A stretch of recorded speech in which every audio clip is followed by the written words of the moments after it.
Prezadas alunas, prezados alunos, esta é a segunda parte da aplicação de juntas parafusadas, onde eu vou mostrar um exemplo prático e utilizar os conceitos já vistos na primeira parte. O que nós vamos ver aqui? Nós temos um vaso de pressão e vamos querer unir o cabeçote desse vaso de pressão ao seu corpo. Ou seja, eu tenho essa parte aqui dele, que é o cabeçote, tem o corpo, eu vou ter que unir através de parafusos. Nós vamos usar parafusos de classe, desculpe-me, M24x3, classe 12,7. Com isso, eu já sei que o diâmetro nominal desse parafuso é de 24 milímetros, o passo é de 3 milímetros. O limite de resistência à tração é de 1.200, 12 vezes 100, e o limite de escoamento é de 70% desse valor, 840 megapascal. Além disso, é conhecido o limite de resistência à fadiga desse parafuso para vida infinita, com confiabilidade de 95%, de 478,5 megapascal. A curva SN também foi determinada do parafuso, 5.857 vezes o número de ciclo N elevado a menos 0,1813. E a constante de rigidez do parafuso é de 850 newtons por milímetro. Essas são as características do parafuso. Os corpos, eram dois corpos a ser unidos, o cabeçote e o corpo. O cabeçote tinha uma constante de rigidez de 810 newtons por milímetro, no corpo 890. Com isso, nós já calculamos a constante de rigidez equivalente dos dois, ou seja, 1 sobre K equivalente é 1 sobre 810 mais 1 sobre 890. Vai dar uma constante de rigidez equivalente de 425 newtons por milímetro. Então nós vamos trabalhar com os dois corpos, cabeçote e corpo, como se fosse um único, com essa constante de rigidez equivalente.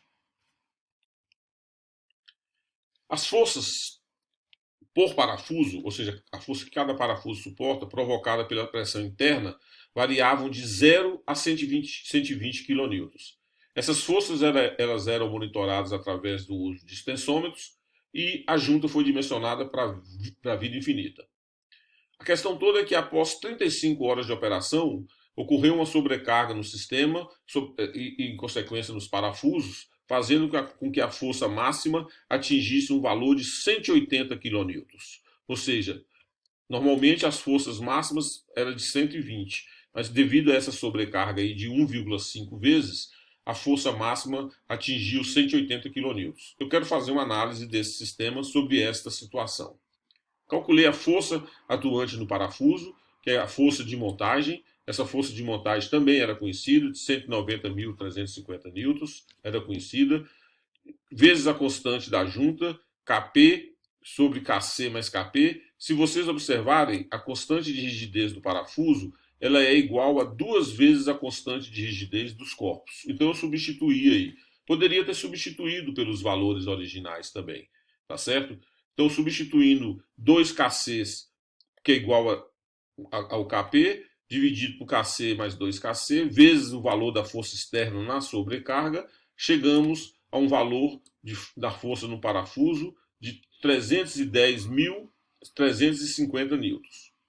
Com isso, eu tinha a área de resistência à tração desse parafuso também, ela era conhecida, dividi a força pela área de resistência à tração e cheguei a um valor de tensão atuante de 880,4 megapascal provocado pela sobrecarga. Este valor é superior ao limite de escoamento do material, e a consequência disso é que o parafuso sofreu deformação plástica. Como essa sobrecarga provocou uma tensão que ultrapassou o limite de escoamento do material, ele se deformou plasticamente. Ou seja, a falha na operação do sistema provocou uma deformação plástica nos parafusos e eles funcionaram como fusíveis, como devia ser mesmo. Essa é uma das funções dos parafusos em uma junta, é proteger o sistema.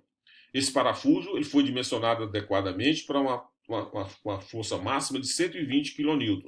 Mas se ocorrer sobrecarga, o parafuso é que tem que falhar para proteger a junta, para proteger o vaso de pressão. Então, o parafuso não falhou, ele deformou plasticamente, cumprindo o seu objetivo de segurança, de funcionar como um fusível mecânico. Ocorreu uma falha, foi na operação do sistema, que deve ser analisada e corrigida. A operação normal, como eu falei, se eu tivesse uma força externa de 120 kN, desculpe-me, na operação normal, não haveria problema algum no parafuso. Essa é a primeira parte da nossa análise. Eu vou fazer uma segunda análise de uma outra situação para a gente terminar esta videoaula.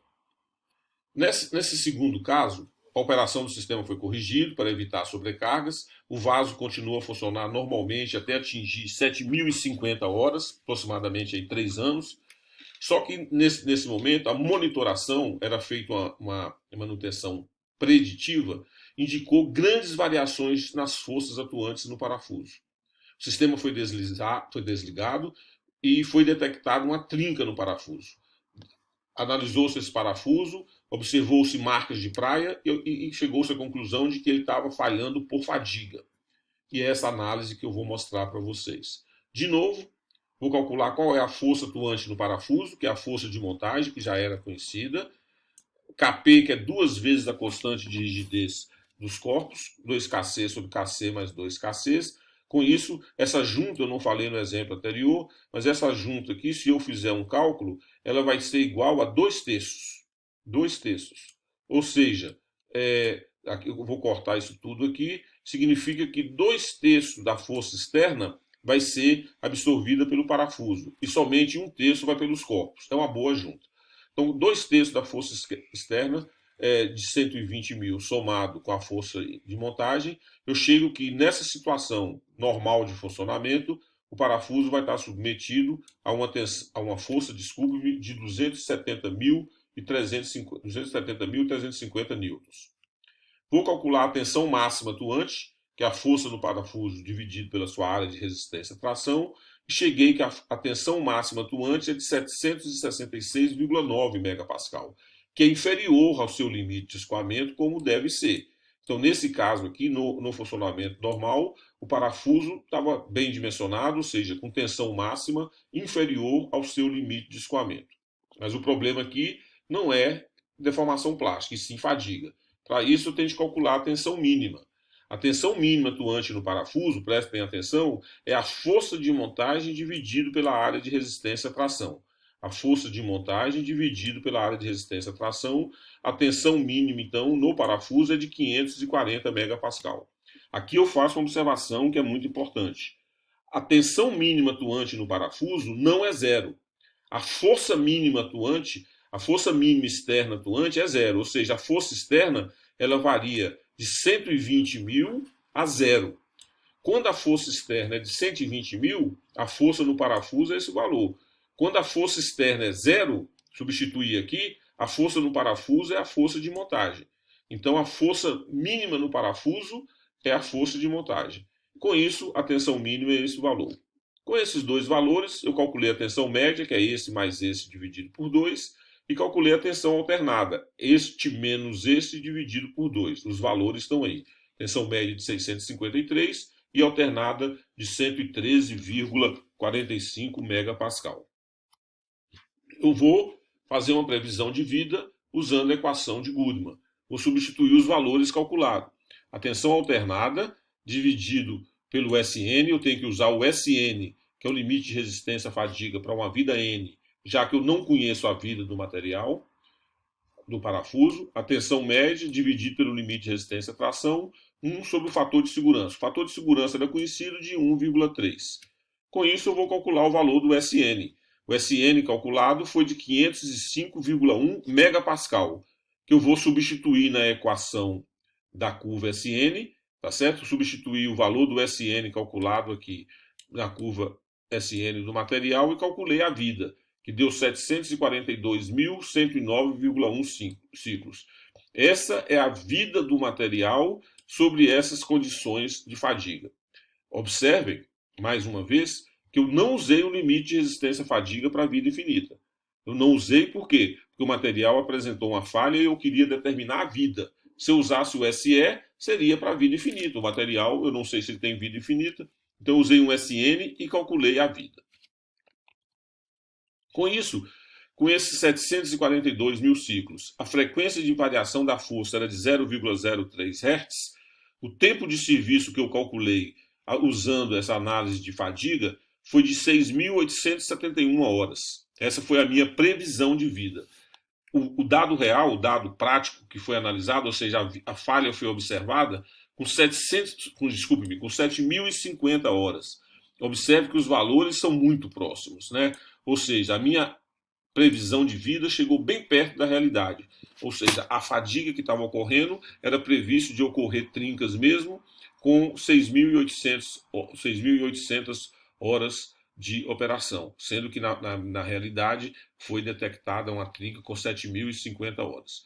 Observe que essa ferramenta ela é muito poderosa para se fazer uma manutenção bem adequada, para usar a engenharia de manutenção.